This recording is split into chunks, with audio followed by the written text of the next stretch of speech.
Water was carried from the spring.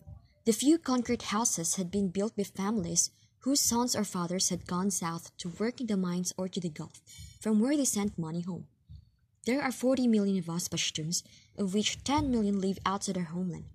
My father said it was sad that they could never return as they needed to keep working to maintain their family's new lifestyle. There were many families with no men. They would visit only once a year, and usually a new baby would arrive 9 months later. Scattered up and down the hills, there were houses made of wattle and daub, like my grandfather's, and these often collapsed when there were floods. Children sometimes froze to death in winter. There was no hospital. Only Shapur had a clinic, and if anyone fell ill in the other villages, they had to be carried there by their relatives on a wooden frame which we jokingly called the Shangla ambulance. If it was anything serious, they would have to make the long bus journey to Mingora, unless they were lucky enough to know someone with a car.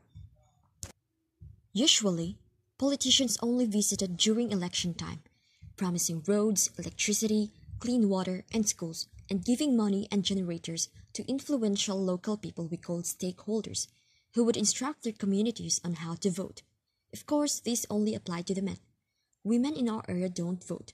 Then they disappeared off to Islamabad if they were elected to the National Assembly, or Peshawar for the Provincial Assembly, and we'd hear no more of them or their promises. My cousins made fun of me for my city ways. I did not like going barefoot. I read books and I had a different accent and used slang expressions from Mingora. My clothes were often from the shops and not homemade like theirs. They thought I was modern because I came from town.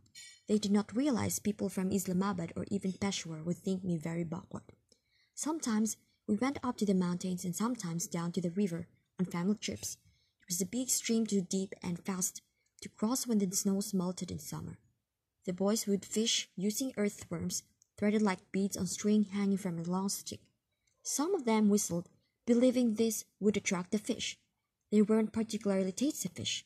Their mouths were very rough and horny. We called them chakwarti. Sometimes a group of girls would go down to the river for a picnic with pots of rice and sherbet. Our favorite game was weddings. We would get into two groups and each supposed to be a family. Then each family would have to betroth a girl so we could perform a marriage ceremony.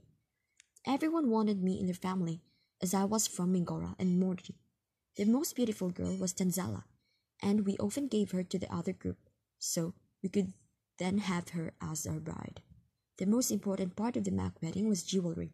We took earrings, bangles, and necklaces to decorate the bride, singing Bollywood songs as we worked.